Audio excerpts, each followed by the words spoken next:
ઝઘડિયા તાલુકામાંથી પસાર થતા સરદાર પ્રતિમા ધોરીમાર્ગની દિવસે ને દિવસે વિકટ બનતી જતી પરિસ્થિતિ। રાજપારડી 4 રસ્તા નજીક ચોમાસાની શરૂઆતે જ માર્ગ પર મોટા ખાડાઓ પડતા કાદવ કીચડથી લોકો ત્રાહિમામ। માર્ગ બિસ્માર બનતા રોંગ સાઈડે જવા બનતા વાહન ચાલકો।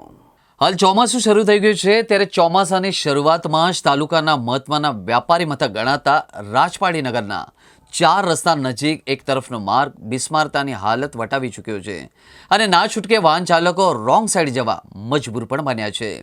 4 રસ્તાથી રાજપીપળા તરફની સાઈડના માર્ગ પર એક તરફના રોડ પર મસમોટા ગાબડા પડતા તેમાં ચોમાસાનું પાણી ભરાતા કાદવ કીચડનું સામ્રાજ્ય પણ ફેલાયું છે।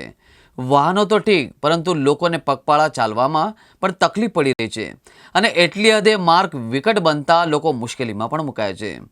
અત્રે ઉલ્લેખનીય છે કે આ ધોરીમાર્ગ રાજપીપળાની આગળ સ્ટેચ્યુ ઓફ યુનિટીના માર્ગને જોડે છે। વળી રાજપીપળાની આગળ બોડેલી છોટાઉદેપુર તરફના વાહનો પણ અંકલેશ્વર, સુરત, મુંબઈ તરફ જવા માટે આ ધોરીમાર્ગનો ઉપયોગ કરતા હોય છે। માર્ગને 4 માર્ગીય બનાવવાની કામગીરી શરૂ થયા બાદ કેટલોક સમય કામગીરીનું કામ બંધ પડ્યું હતું। તે સમય દરમિયાન જ્યાં જ્યાં માર્ગની કામગીરી પૂરી થયેલ હતી તેવા સ્થળોએ માર્ગ પર ગાબડા પડીને બિસ્માર બનતા આ ગાબડાઓ લોકો માટે તકલીફરૂપ બન્યા હતા।